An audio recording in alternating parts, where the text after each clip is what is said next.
உரிச்ச கருவாடு வந்து 100 கிராம் எடுத்துருக்குறேன். சின்ன வெங்காயம் கொஞ்சம், ஒரு தக்காளி, பூண்டு, கருவேப்பிலை, கொத்தமல்லி, வெந்தயம் 1 ஸ்பூனு, கடுகு, எண்ணெய், மஞ்சத்தூள், மிளகாத்தூள், உப்பு, கத்திரிக்காய் வந்து இந்த மாதிரி மெலிசாக கட் பண்ணி வச்சுருக்கிறேன். தேங்காய் துருவி வச்சுருக்கிறேன். புளி வந்து எடுத்து வச்சுருக்கிறேன். இப்போ எப்படி செய்கிறதுன்னு பார்த்துக்கலாம் வாங்க. கருவாடை ஃபஸ்ட்டு ஊற வச்சுக்கலாம். தண்ணி ஊற்றி ஊற வச்சுக்கலாம். புளியும் ஊற வச்சுக்கிறேன் தண்ணி ஊற்றி.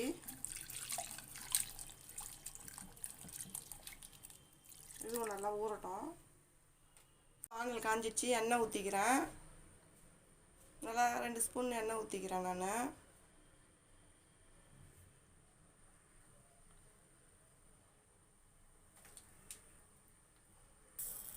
ஒரு ஸ்பூன் கடுகு போட்டுக்கிறேன். கடுகு நல்லா பொரியட்டும்.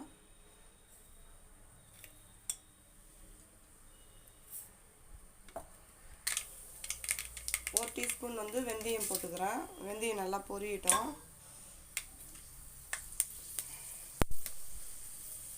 ஒரு கட்டி பூண்டு போட்டுக்கிறேன்.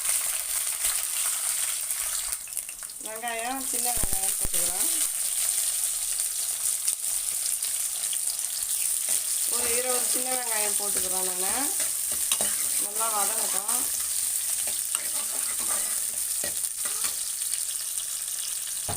நல்லா வதங்கிச்சு. ஒரே ஒரு சின்ன தக்காளி வந்து போட்டுக்கிறேன். நல்லா வதக்கிக்குங்க.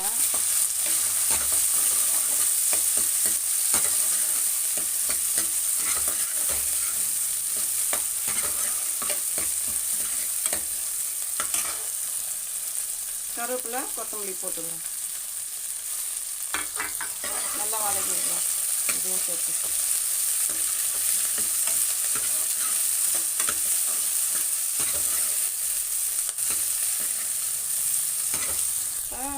தக்காளி நல்லா வதங்கிடுச்சு. 1/4 கிலோ கத்திரிக்காய் போட்டுக்கிறேன் நான்.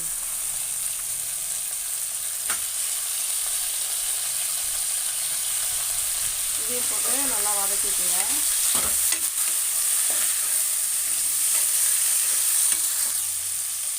ஒரு 1/4 டீஸ்பூன் மஞ்சத்தூள் போட்டுக்கிறேன். நல்லா காய் வதங்கிறதுக்கு நல்லா வந்து உப்பு 1 ஸ்பூன் போட்டுக்கிறேன்.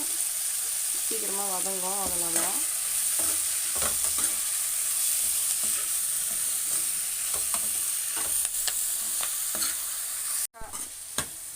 வதங்கிச்சு. இப்போ வந்து நான் வந்து 3 ஸ்பூன் வந்து மிளகாத்தூள் போட்டுக்கிறேன். இது கருவாட்டு குழம்புன்றதுனால கொஞ்சம் காரம் நிறையா இருந்ததுனா தான் நல்லா டேஸ்ட்டாக இருக்கும். நல்லா மிக்ஸ் பண்ணிக்கோங்க.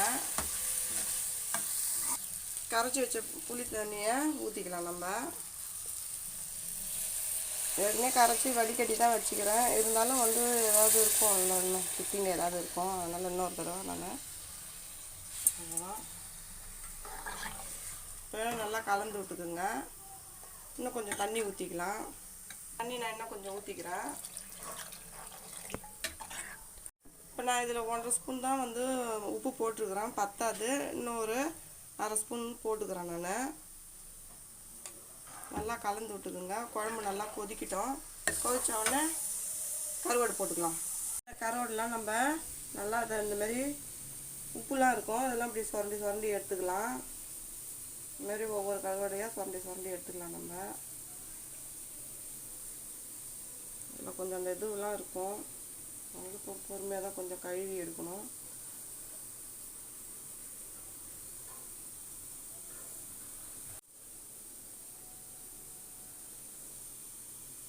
இந்த மேலே அந்த உப்பு எல்லாம் இருக்கும், தோலும் ஒரு சில கருவாட்டில் இருக்கும், அந்த செதால் மாதிரி.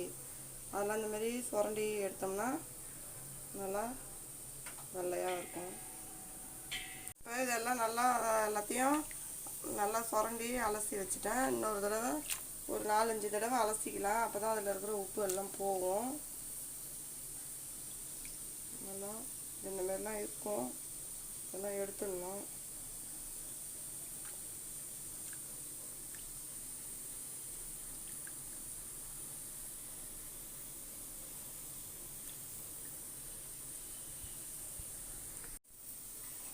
நல்லா 4-5 தடவை நல்லா வாஷ் பண்ணிக்கோங்க. நல்லா வாஷ் பண்ணி எடுத்துட்டேன் 4-5 தடவை. தண்ணிலாம் இருத்து வச்சுருக்கிறேன். இப்போ குழம்பு நல்லா கொதிக்குது. இப்போ நம்ம வந்து கருவாடை வந்து இதில் போட்டுடலாம்.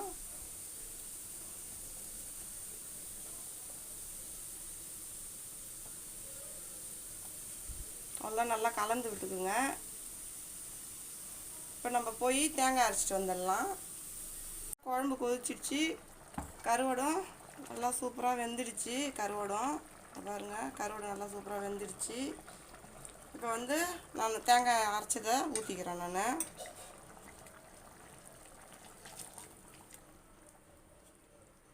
கொஞ்சமாக சாறை கழுவி அந்த தண்ணியை ஊற்றிடுறேன். அதை நல்லா மிக்ஸ் பண்ணி விட்டுக்குங்க. ஒரு கொதி வந்தவொடனே நம்ம குழம்பை இறக்கிடலாம். சூப்பரான கருவாட்டு குழம்பு ரெடி ஆகிடுச்சு.